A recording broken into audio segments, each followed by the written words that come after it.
sa nakaraang upload ni Tito Herns TV, 3 days ago, at ang isang namang upload niya ay 2 days ago.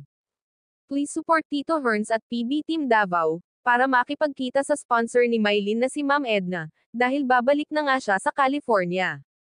At sabay kumain na rin sila sa isang restaurant, para advance celebration sa birthday ni Russell.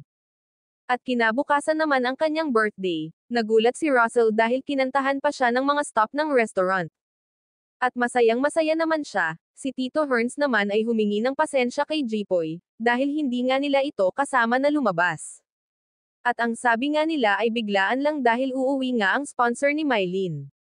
At sabi nila kita-kita na lang sila kinabukasan para mag-celebrate ng birthday ni Russell.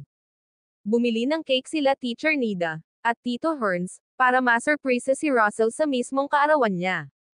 At kinabukasan nga ay nag-celebrate na sila ng kanyang birthday, nang nakita niya na may cake, buhat sa kapatid ni Pugong Be a Hero, at pinagpa-wish pa siya, napaiyak siya sa saya.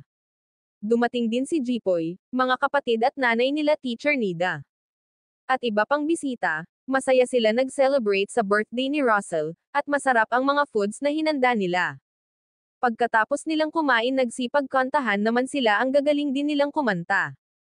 Nag-enjoy ang lahat, naka 2 times na rin na nag-celebrate ng birthday sa bahay nila Teacher Nida at Tito Herns, kahit naka-1 taon mahigit na si Russell na nakatira sa bahay nila Teacher Nida, at Tito Herns, hindi pa rin ito nagbago, andyan pa rin sa kanya ang pagkamahinhin at mahiyain minsan. Wish namin sa iyong kaarawan Russell, good health lagi, stay humble, laging magpakabait at makatapos sa iyong pag-aaral, maraming salamat God bless us.